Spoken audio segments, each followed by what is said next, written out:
Jurassic Park. Quem não ama este filmaço? Quem nunca sonhou em ver no jornal que um bilionário maluco recriou essas criaturas maravilhosas? Uma pena isso ser impossível. Buenas, neste vídeo eu vou provar para cada um de vocês que este bondoso ancião é o maior vilão de toda a franquia Jurassic Park. Não acredita? Já deixa o like que eu te explico já já. Vamos lá. Fala, meus queridos, bem-vindos aqui ao canal, aqui é o Boss falando. Sim, John Hammond, a personagem, obviamente, não o ator, é descrito como um misterioso e obscuro investidor, multimilionário e cientista louco jovial. Foi fundador e CEO da empresa InGen e da Fundação Hammond. O seu queridíssimo e apaixonado advogado Donald Gennaro, aquele senhor que tem uma pequena desinteria quando a coisa começa a ficar feia no Jurassic Park, a hora que a Rex começa a meter o louco por aí e ele sai correndo para o banheiro, o descreve como um homem extravagante e um showman nato. Se os advogados vão me matarem antes. Eu não gosto de advogados. Vocês gostam? John Hammond foi um sonhador arrogante, extravagante e idealista que descobriu uma maneira fantástica de clonar animais extintos, trazendo-os novamente à vida através do seu DNA preservado em mosquitos por milhões e milhões de anos. E agora que começa toda a sua vilania. Hammond tinha pouco interesse nos detalhes técnicos da engenharia genética, mas grande interesse em obter lucro e progredir. O seu lado mais sombrio é mostrado com mais frequência no livro, não no filme, pois ele foi retratado no cinema como um senhor muito bondoso, em que pese ele tenha perdido a mão, vamos dizer assim, algumas vezes, pois ele está, no livro, frequentemente chateado com seus funcionários. Não culpo as pessoas pelos enganos, mas peço que paguem por eles. E parece se importar mais com a segurança de seus caríssimos animais. Sim, meus amigos, cada um daqueles dinos custou alguns milhões de dólares. Hammond tem mudanças drásticas de humor e rapidamente passa de furioso e irritado a um velhinho muito simpático, vovô tranquilo que está aposentado com seus chinelos tomando uma bela de uma caipirinha. Algum tempo antes do incidente, aquilo que rola no filme, né? O Jurassic Park, como vocês devem ter notado, estava prestes a ser concluído e os trabalhadores estavam no processo de mover os dinossauros clonados do Site B, conhecido também como Ilha Sorna, aquela ilha do segundo filme e do terceiro, para a Ilha Nublar, a ilha que tem o parque. A InGen criou então 8 Velociraptores e originalmente planejou que eles ficassem em um cercado mais amplo. Contudo, no entanto, todavia, porém, eles estavam sistematicamente testando as cercas, não os funcionários, os animais, de seu paddock, em busca de pontos fracos, atacando-os, e então foi tomada a decisão de mover os bichinhos tranquilos para uma espécie de curral apertado. É aquele local que aparece no filme logo no início, quando eles dão aquela pobre vaquinha para os bichinhos comerem. O que deve ter deixado os animais, os dinos, ainda mais doidos, com o objetivo de permitir para a segurança, vamos falar assim, para que eles fossem controlados mais facilmente. Algumas semanas antes de toda a catástrofe do parque, e repito, aquilo que rola em todo o filme com a Rex tocando o terror e etc., na primeira cena, quando estavam movendo um bicho para a jaula, podemos deduzir que se trata da grandona, sim, The Big One, aquela que o Robert Muldoon se refere como sendo o pior dinossauro já feito, mais malvado, que olha para você, enxerga a sua alma e sente vontade de arrancar o seu couro, pois ela atacou a jaula com força, fazendo com que as travas que seguravam a jaula falhassem, derrubando o funcionário que abriu o portão. E aí, meu amigo, aí deu azar, né? caiu justamente nas mandíbulas do animal mais feroz e perigoso de toda a ilha. Portanto, a grandona começou a atacá-lo, e após utilizar aqueles bastões de choque que se usam, caso você não saiba, para controle de gado, sim, das vaquinhas e bois, ela soltou o pobre funcionário que nessa altura do campeonato já não estava mais neste plano astral, neste mundo. E é aí que começam os problemas, e vamos focar neste momento em John Hammond.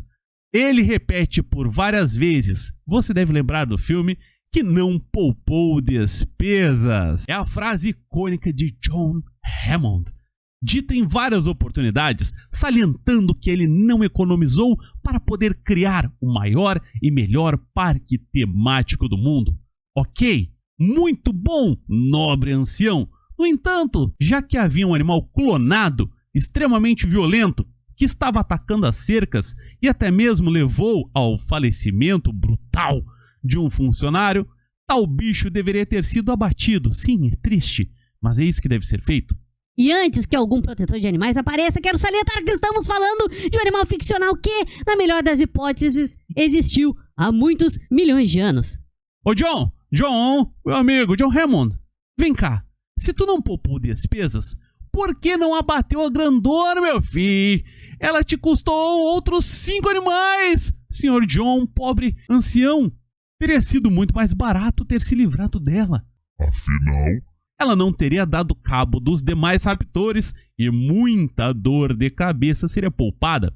E falando nisso, já se inscreveu no canal? Aproveite e faça isso agora. Senão, a grandona vai bater na sua porta e te obrigar a fazer a inscrição. Então, não se sujeite a isso. Faça essa inscrição agora. O senhor Robert Muldoon, que vocês estão vendo aí na tela, senhor bonito e simpático, afirmou que, em comparação a outros raptores, a grandona, The Big One, tinha uma inteligência extremamente alta na resolução de problemas, lembrando a localização de certos pontos fracos na cerca e de onde os alimentadores viriam para trazer o seu ranguinho, seu papá, sua comidinha, e acabava por os atacar. Outro motivo, Mr. John Hammond, Dr. John Hammond, para que você tivesse se livrado dela, não é mesmo? Pouco antes da coisa toda começar a dar errado, John tem uma discussão com Dennis Nedry, aquele senhor um pouquinho avantajado, você deve saber, né, o tal do hahaha, cadê a palavra mágica? Aquele cidadão que lembra um pouquinho o Majin Buu, mas não tão rosado. O cara do TI do parque, era essa a função dele. Então é aquela queixação de sempre, a eterna luta de funcionário e patrão. O funcionário reclamando que ganha pouco e trabalha muito, e o patrão reclamando que o funcionário ganha muito e trabalha pouco. Mas peraí, se não poupou despesas, por qual razão paga tão pouco para Dennis Nedry, em que pese nós não temos visto o seu contra-cheque e o seu salário? Por que pagava tão pouquinho a ponto de deixá-lo vulnerável a aceitar as propostas de uma empresa malvadona? E outra coisa, por qual motivo, e esse é o principal problema, colocou apenas Dennis Nedry para fazer as coisas? Não seria melhor ter uma equipe inteira à disposição, composta por pelo menos umas 3 ou 4 pessoas? E cadê o fiscal do trabalho do projeto de Majin Buu? Onde já se viu deixar tudo nas mãos de uma única pessoa? E não digo isso no caso do cara ser comprado pela empresa concorrente e praticar espionagem industrial. Outras tantas coisas triviais da vida que podem acontecer. E se ele fosse, sei lá, comido por um crocodilo nos Everglades? Ou se engasgado com jujuba? Ou graças ao seu físico primoroso, como já disse, parecido com Majin Buu, um ataque cardíaco o acometesse? Ah, daí, meu caro boss, é o que você está dizendo? Era só contratar outro cara do TI que perderia semanas tentando descobrir tudo o que o Sr. Nedry fez e recolocar toda a coisa em ordem. Trabalho fácil. Claro, fácil, barbada, tranquilo, é isso aí, é nóis. Meus caros amigos, se vocês fossem John Hammond, Teriam aumentado o salário do Nedry? Teriam colocado mais formas de fiscalizá-lo? Escreve aí pra mim um comentário contando o que você faria.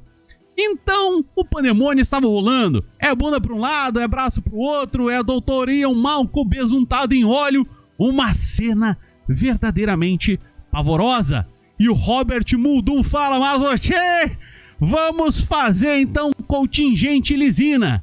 E o que o nosso querido ancião John Hammond diz? Não poupei despesas. Pollard, eu não poupei despesas. Não poupei despesas. John, neste momento, mais do que prontamente, diz que está fora de cogitação. Afinal de contas, eram apenas alguns milhões de dólares que ele não poderia perder, e a vida de seus netos e das outras pessoas que ele fez questão de convidar para o parque que estavam em risco, que vale mais do que isso, não é mesmo? Os milhões de dólares. Então, colocando na balança, ele preferiu o dinheiro e arriscar a vida dos seus entes queridos. E esse foi o seu maior erro. Isso foi o que custou a vida de mais e mais pessoas e, inclusive, o parque inteiro. Portanto, não poupar despesas não foi bem assim. Ele poupou e poupou bastante. E isso custou o parque. Se realmente não tivesse poupado tais despesas, teria tomado cuidados básicos e usado de tudo que dispunha, incluindo sacrificar alguns animais para que as pessoas não morressem e o parque se mantivesse ativo. Inclusive pela razão de ter mais animais na Ilha Sorna. Ou seja, a coisa toda deu errado por culpa da ganância de John Hammond. Aquele bom velhinho, carinha de Papai Noel, foi o cara que sim, meu amigo, ferrou com tudo. E você estava até o dia de hoje colocando a culpa no Nedry. Coitado, virou lanche de Dino. E que lanche, hein? Se inscreveu, meu amigo? Espero que sim. Não quero a grandona aí na tua casa. Então, por favor, compartilhe este vídeo. Estamos juntos. Um beijo no coração de cada um de vocês. Até a próxima. Fui. Valeu. Tchau, tchau.